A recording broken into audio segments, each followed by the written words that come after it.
We make drones because drones are here to stay, and it's the fastest growing, technology in the transportation sector. And Connecticut being somewhat rich in aviation, having a good and diverse aviation history, drones fit squarely within the ambit of aviation, which Connecticut supports very well.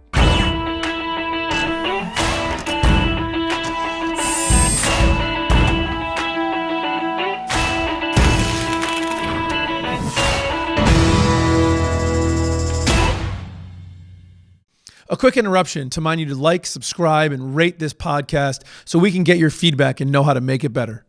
Hey, it's Ari Santiago in another episode of the Made in America podcast.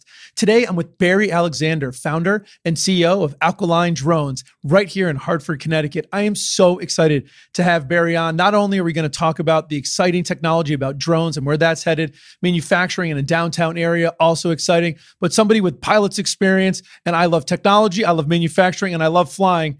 Barry, thank you so much for coming on today. Thanks for having me, Ari. Listen, it's absolutely my pleasure, but it is the Made in America podcast. So we always start off with the same two questions, Barry. What do you make and why do you make it? We make drones because drones are here to stay, and it's the fastest growing, technology in the transportation sector.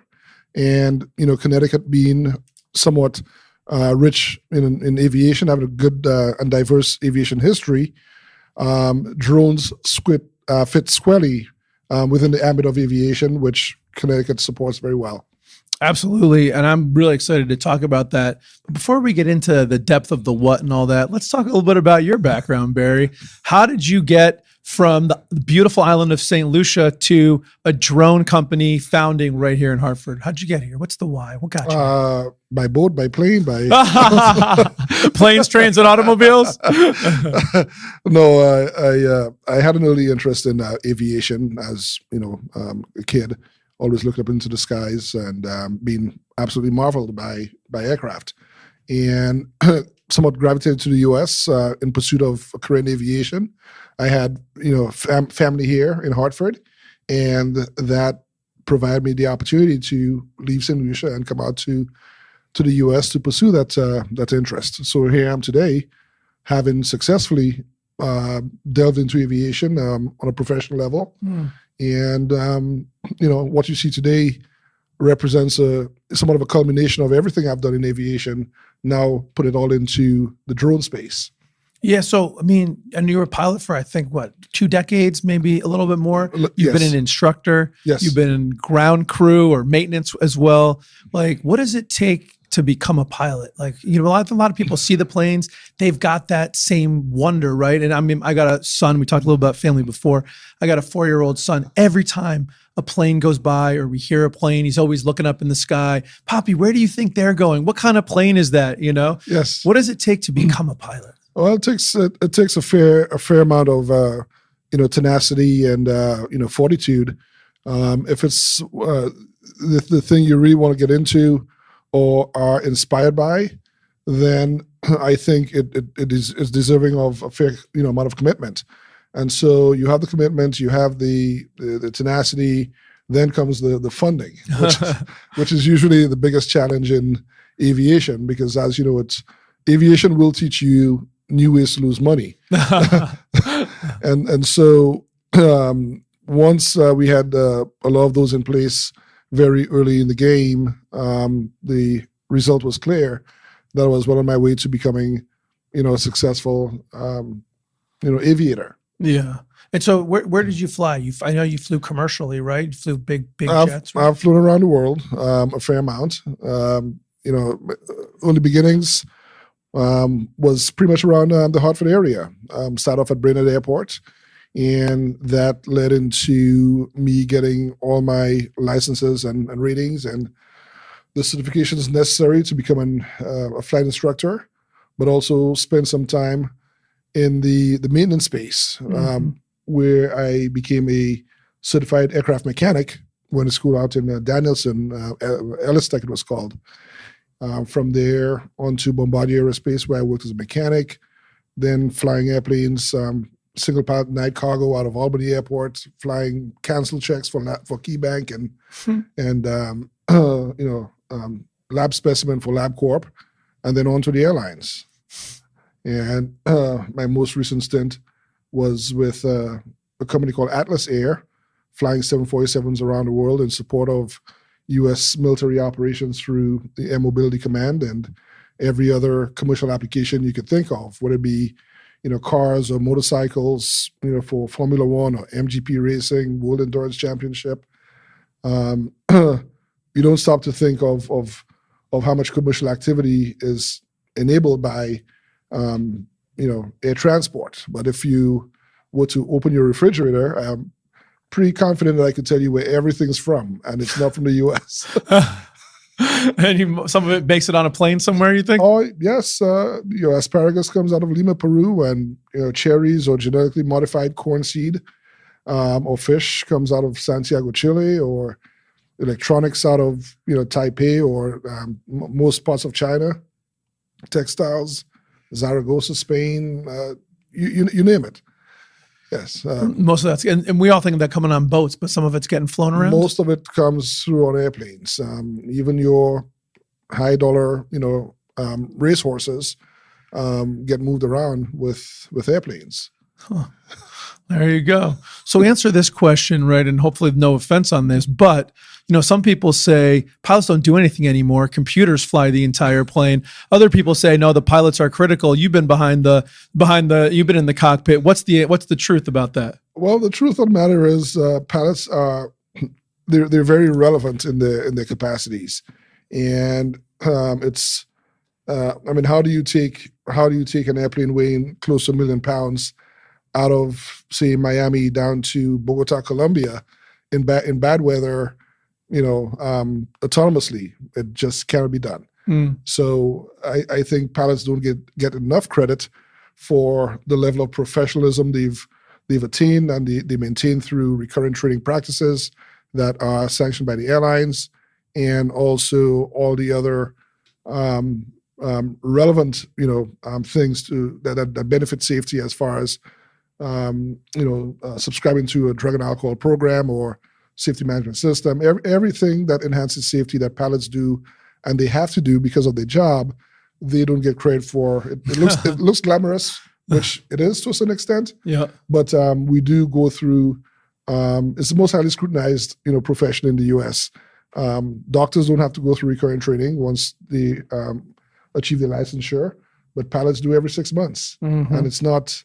It's punitive. You lose your job over it. So there we go. So it is more cobot than Autobot, right? Yes. Yes. The pilot's doing a big job. So let's kind of turn a little bit towards business and the business that you're in. Maybe how I'll bridge that gap is, what do you see as the correlation between what you do as a pilot, how you have to execute being a good pilot, and running a good business? What do you see as parallels between those two things? Aviation regulation, it's often said that aviation regulation is written in blood. Means that people have died over the years and have caused regulation to come about. And as such, if you adhere to aviation regulation, naturally it becomes a way by which you live. In business, if we have to meet at 4 o'clock, to me that means sometime before 4 o'clock, but definitely at 4 o'clock, not later than 4 o'clock. To the average person, it means sometime around 4 o'clock. In aviation, flying airplanes, if you're asked to climb and maintain flight level 350, it's not somewhere around that altitude. Climb and maintain flight level 350. That's repeated at least 3 times between air traffic control and the pilots, who all agree collectively that is the directive that they were given and they should follow before executing that directive. So a lot of that has followed me into my business life, where there is a much higher level of attention paid to detail than one would ordinarily think would be the case. Yeah, listen, I get that a ton. And we talked a little briefly about the importance to a pilot of checklists. Yes. And if anyone's read the book, The Checklist Manifesto, right? Checklist, define process, making sure that I say something, are we on the same page? Just like you said, hey, pilot, flight level 350, climb and maintain 350, you repeat back. Climb and maintain 350, they repeat back, right? And that's a great communication cadence. That's just so helpful in business. And we often use a lot of times in business, at least when I was starting my business, kind of aviation stuff, right? Getting off the ground, takeoff. You're trying to fix the plane while you're flying it. There's a lot of airline metaphors in business. So it's interesting to kind of ask that question from you, because you got both perspectives. Yeah, and you really can't take some things for granted. Outside of being, and of course, as you know, airlines are rated on their on-time performance and completion rate. And so everything is driven by a schedule. And so if we have to push off the gate at, say, 5 p.m., there's a whole bunch of activity that happens before you could actually push off the gate by 5 p.m. The coordination between ground control and the gate operators and air traffic control, ground control and stuff, to make the flight or the aircraft actually push off the gate at 5 p.m. So there is somewhat of an awareness of the importance of time as it relates to pushing off on time and staying within the confines of that window that you're given. It goes into business as well. I mean, if I'm never late for work. It's very deliberate, right, being at work on time. I will literally drive into the parking garage at work and see other employees sit in the car waiting for some time before 8 o'clock. Just enough time to cross the street and go into the building. And I'm thinking, why are you sitting in the parking lot? Let's go. Waiting around. I mean, if you start your day off, somewhat mediocre or just doing enough to get by, that will be the rest and the end of your day. That's right. So a little get going. Yes. Yeah, no, I'm with that. So let's talk about Aquiline Drones. Where did the idea for getting Aquiline Drones come from? Like where did you sit down and go, drone company, that's it? Drones are aircraft. Yeah. And they're not gadgetry. They have the ability to cause harm to humans or damage to property. And so they should be respected as aircraft. They fly within regulated airspace, and being that drones are squarely aircraft, by natural extension, having a long career in aviation, I gravitated toward drones as being the next best thing.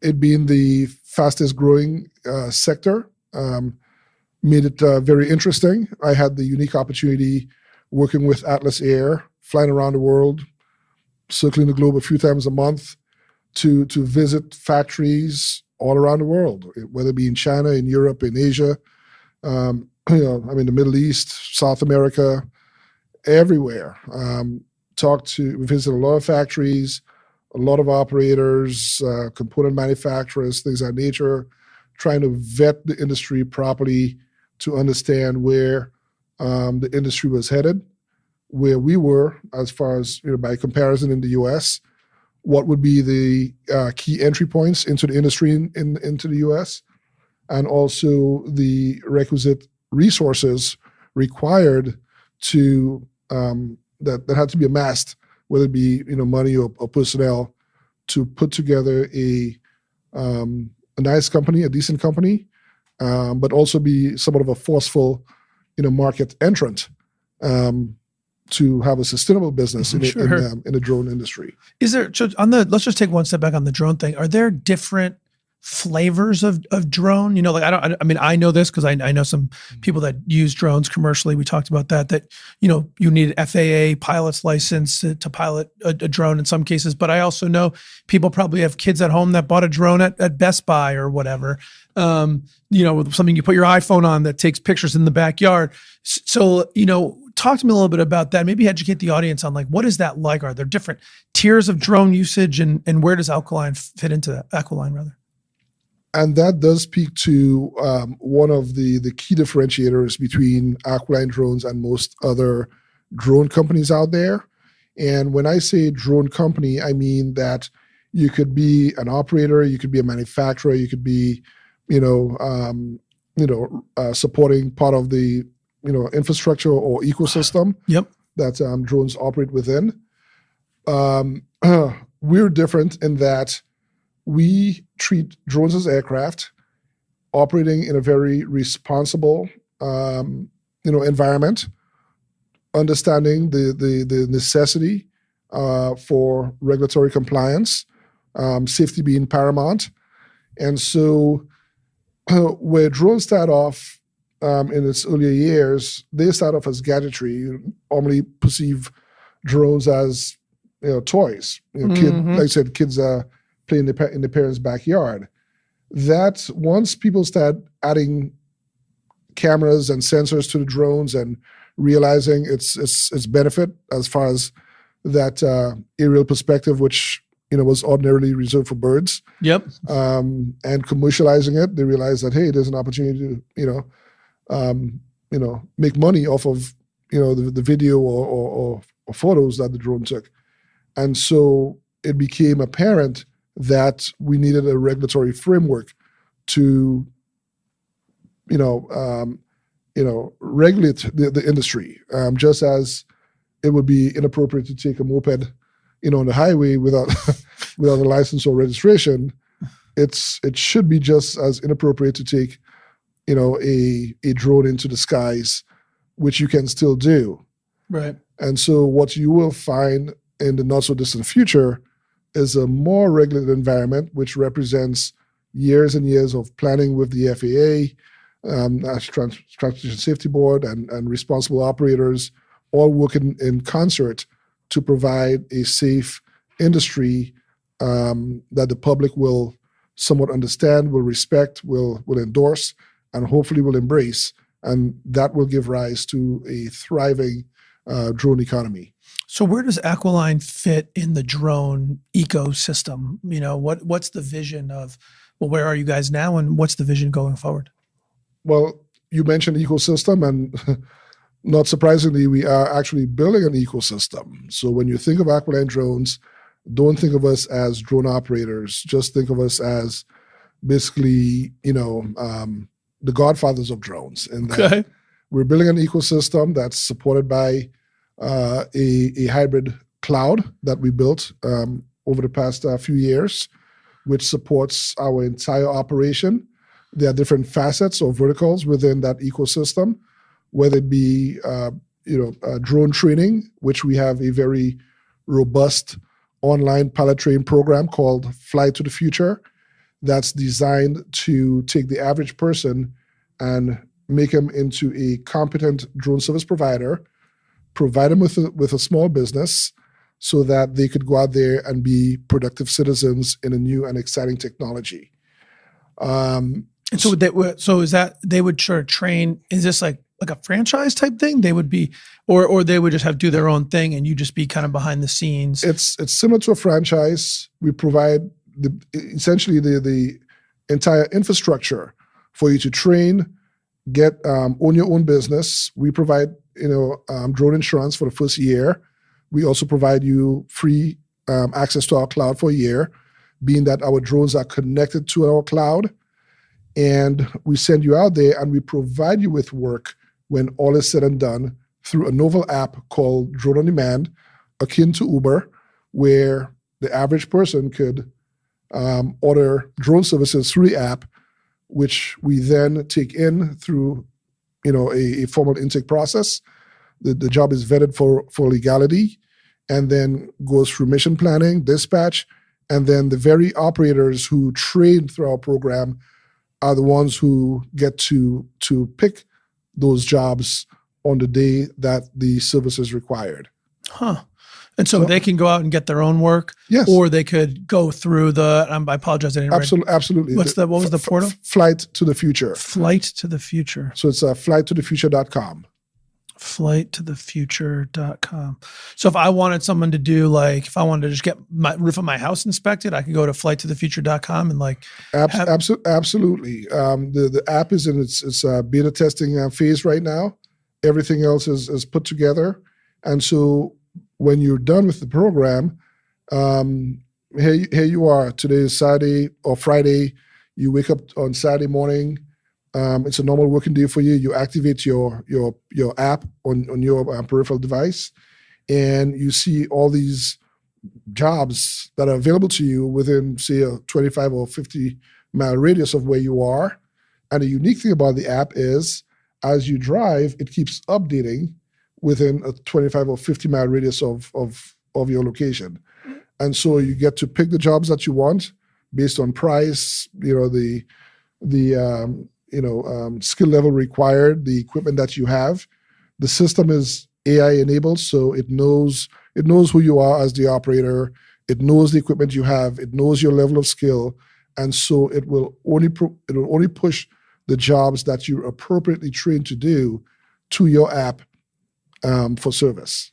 So you guys are going to, do you design the drones or do you build other people's designs when it comes to the actual like hardware itself? We were fortunate enough to secure multiple production licenses, production, sales, and distribution licenses from our sister company or partner called Drone Vault out of France. Okay. And that enabled us to commercialize drone products in a very, very short period of time, essentially allowing us to leapfrog within the manufacturing environment in the US to now be becoming solid drone manufacturers in the US. So do you assemble parts that are like made in France? Do we make the parts here? How does that? Some parts are made here. The rest pretty much all over the world. Okay. But they're all compliant parts. Of course. And as you know, with COVID has somewhat disrupted, our, supply chain. Mm-hmm. And so we were forced to get parts from other places. But the goal here is to ensure that we have a very healthy and vibrant supply chain right here in Connecticut, which I know we do. And eventually everything will originate from Connecticut and be built and shipped from Connecticut. So how cool it is that we're in a position to export technology from Connecticut, being the drone capital of the US, and being the place that businesses would want to relocate to because of the economic vibrance and the propensity for success right here in Connecticut. No, absolutely love that. So I want to come back to this. They're so interesting. Let's talk a little bit about the manufacturing facility, like what you guys have put together. I mean, manufacturing in downtown Hartford, that's it's a new technology with a little bit of a throwback aspect. Downtown manufacturing hasn't been in anywhere in the US in a long time. Talk about kind of the philosophy behind that. How is it going to work, or how does it work? Why does it work? Maybe is the better question. Well, so as we know, the pandemic has ushered in some major hardships, but it has also ushered in some major opportunity. And so you never, just as you would not squander a recession, we chose not to squander the opportunities that COVID-19 brought along with it. We do have double-digit unemployment numbers in Connecticut, like most other states, most of which came as a result of people losing their jobs because of the pandemic. Connecticut does have, again, a very, very rich aviation history, and also a very good labor-intensive pool. With the right mix of support, whether it be political will, whether it be support from other stakeholders, whether it be at a municipal level or the state level, we can foster a very, very strong workforce development initiative that would support any kind of manufacturing effort. And as you know, we're in the business of building drones. Hartford, being that I'm familiar with Hartford, I'm pretty much from here. I could not have found a better place to start the business, to bring everything that I've learned over the years in aviation to Hartford, and to be part of a movement interested in revitalizing Hartford. Insurance had its heyday, of course, in Connecticut, but this represents a new day in the viability of Connecticut's economy. Yeah, drone manufacturing. So when you guys put the drones together, where do you test fly them? Like I was reading about it, And I'm thinking to myself, do you have to test fly each of them? Yes, there are facilities that we rent in Connecticut. Sure. We also send them, some of them back to France for quality control validation. And we're on the cusp of actually performing remote operations, transatlantic remote operations between France and the US, where we will operate drones in France from Hartford, and they will operate our drones in Connecticut from France, which should happen here over the next few weeks or so. No kidding. Yes, and the first ones to do it as well. The miracles of the internet, I suppose. The miracles of the internet. So how far along are we in the building of the ecosystem, right? So I mean, so really what it sounds like you're really up to is clearly it's building drones, but it's really about making drones a part of everyday commerce. You're creating a platform through which anybody could go and get drone services for whatever they need, sort of like opening up that to anybody. Absolutely. Drones are here to stay. And it representing the fastest growing sector. I can't think of a better place to launch such a viable enterprise. Sure. So Drones, do you have data engineers also yes, to do the app? So because you're doing apps dev, I mean, you got a lot going on. Let me tell you. Yeah. So when you look at the personal makeup of Aquiline Drones, we often focus on me, the founder and CEO, but I cannot single-handedly be Aquiline Drones or have brought it to where it is today. Yes, I did provide, it's a foundation. I was here from day one, but it did take great contributions from great individuals that I'm fortunate to work with. We have military generals on our team. General Brooks Bash, who's a retired 3-star Air Force general. Mark Gibson, 2-star Air Force general. Jamie Showley, 2-star Army general. Dalton Pont, who is our chief innovation officer. I mean, he is a 30-year engineer from Lockheed and MIT grad. Our IT director, Raza Kanji, who used to be a nuclear physicist. Ethan James, our CFO, longtime business analyst and financier. Elisa, our chief communications officer, 30-year career in public relations and communication. Our chief information officer, Sabina Sutaru, who was CIO for the city of Hartford for 23 years. Roger Nuneman, who is our chief revenue officer. He's been an aviator for the better part of 20 years and a good friend, flew a lot of missions together. Chief,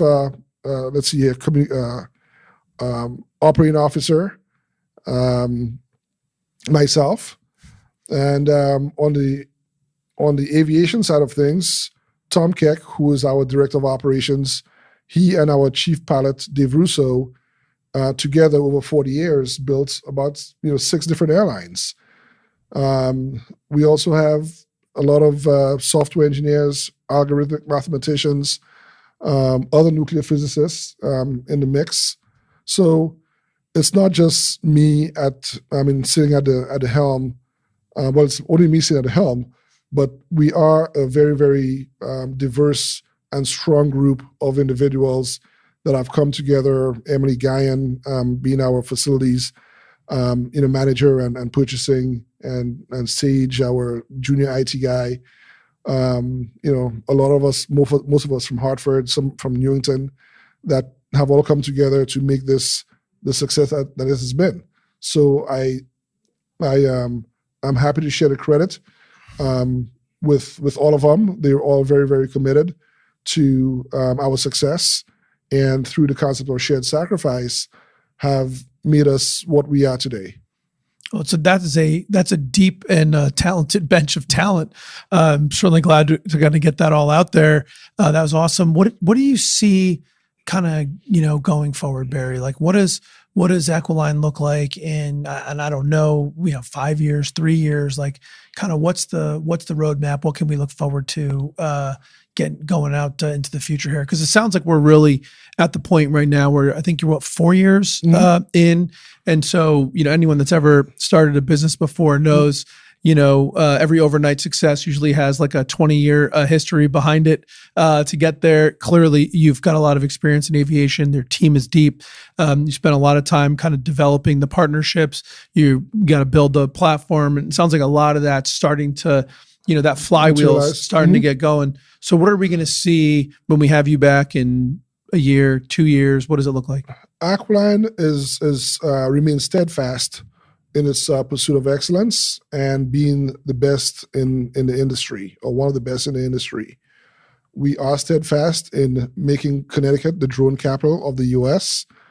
We are steadfast in making, Connecticut and Hartford the Silicon Valley of the Northeast. And we know that with a little bit of support from all those working with a common interest of making Connecticut vibrant again, reversing the double-digit unemployment numbers, ensuring that we provide employment opportunity across the board for returning citizens, for disadvantaged and disenfranchised individuals across all communities. Aquiline represents all of those things, a tapestry of hope and vitality. And in the drone space, we have the opportunity to make it all happen right here. We have started. It's looking good. It's like all the good ingredients have gone into this cake. It's going into the oven. I expect when it's fully baked, it will smell good and taste good as well. When is it going to be fully baked, do you think? Well, we are, as far as the TRL level, we are at commercialization state with the manufacturing of the drones, with our cloud, with our training program. We're at the tail end of registering our own insurance captive right here in Connecticut, and also that would be to insure the drone that flight. That would be to insure the drones, and through our train program, we're able to provide adequate risk mitigation for those individuals who train through the program. We're also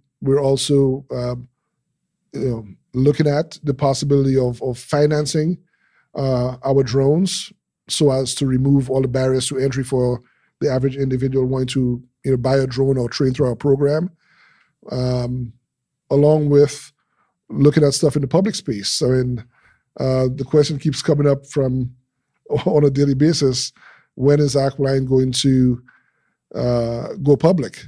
I can tell you that there are rumblings in that regard. The market is ripe for such opportunities. And are we still pre-revenue in Aquiline? We have turned that revenue curve. Okay. And we are expanding quite rapidly. So with the expansion, with the increase in production activity, with the addition of tens of staffers supported by Capital Workforce Partners and CTIers, of course, we look at a very, very, very bright future. And I hope that we continue getting the message out there that Aquiline is here to stay, and that we're very receptive to all the support we can get from the state, from the mayor's office, and everybody else, because we can't do it alone. We will do it alone, but it makes it a whole lot easier if we get that support. Working together, absolutely. Well, listen, it's been awesome chatting with you, Barry. I'm rooting for you. I'm excited, happy to play a small part in getting the message out. We'll definitely want to have you back as the story unfolds. But now we're going to head to rapid fire round of questions. Are you ready? Sure. All right, man. Here we go. Red Sox or Yankees? Yeah, Yankees win. Oh, Starbucks or Dunkin'? Dunkin'. Staycation or exotic destination? Staycation. Ooh, iPhone or Android? Android. Hands down Android. Sports car or SUV? SUV. Do you have a favorite business book? Favorite business book. I have a favorite book in Sure. general. What's that? Guns, Germs, and Steel by Jared Diamond. Guns, Germs, and Steel. Yeah. By Jared Diamond, the Okay. author, anthropologist. He somewhat chronicles the evolution of society or man. Very, very good read. I'm gonna write it down. If you could do anything in the world, and it had to be something other than be the CEO and founder of Aquiline Drones, what would you do? I would try to replicate myself. What else would I do? I can't think. I've been very blessed. Like I say, a very beautiful family. My son Ryan. I'm just beside myself being his dad, and it's I can't think of anything more rewarding, because he really represents humanity at its best with all his ailments. He has been able to overcome that and be the most loving individual to everybody. I mean, if he met you, the first thing he would ask me is Ari my uncle? Yeah. And I'd say to him, yes. And from there on out, he would ask me every single day, how's Uncle Ari? What's he doing? I was like, Ryan, I'm your dad, not Uncle Ari. That's what we say. But that's how he is. So exudes love, and which is something I think has left It's made a mark on you, that's for sure. Yes. Yeah, that plus Adam's hair, and you got everything. What's something, Barry, that you learned early in your life or early in your career that you think has helped propel you to all the success that you've had? Self-actualization. It's not about government; it's about self-governance. And if you govern your personal economy, if you govern your health, if you govern your relationships the way you should, and not rely on government or society to do it for you, you will find that you will have less time to worry about what the next man is doing around you, and more time in pursuit of your personal goals. That's a good one. What's something that you learned later in your career or later in your life that if you could go back and tell young Barry, and if he'd listen to you, it'd really help him? I would tell young Barry that life does not go on forever. It has a finite value, and you should take stock of your life and periodically reconcile and make good on everything. I've made good on most everything in my life, and I'm proud to say that. Relationships are truly important, and they shouldn't be squandered. Just as I said earlier, you should not squander a good recession. And I'm not sure about life after death, so everything that has to be accomplished in this lifetime. I'm with that, my man. Barry, it has been awesome having you on. Thank you so much for coming on the podcast. It was an absolute pleasure. I will come back again at your request. I'm a phone call away, and we're just down the street. We encourage people to stop by, call the company, 860-361-7958, and ask, for a tour of the facility. Come and see firsthand what we're doing. Come and see firsthand what you can get into. We are going to put a showroom and emporium on the first floor. That should be very exciting. We're doing some exciting things outside of Hartford. Hopefully, we're pursuing a project, the Old Canoe Club, where we could actually deliver food using drones onto the Connecticut River, bring some vitality back into the area, the general area. That's in concert with the Flying Monkey Restaurant and Grill, of course. I must say that. But there's so many things that can be done that we can't just rely on, again, government to do it for us. We have to get it started, and hopefully, with their support, get it to flourish. I love it, man. Stronger together. We got this. Absolutely. Thank you for coming. You're very welcome. Made in America with Ari Santiago is brought to you by IT Direct. As always, thank you so much for tuning in and spending some time with me today. My goal is to help build a community where we can learn and grow together. Your input, feedback, and engagement is critical to making that happen. Please do comment, like, and subscribe so more and more people can hear what we're doing and join our community of growth and success. Thanks so much for tuning in. Talk to you again soon.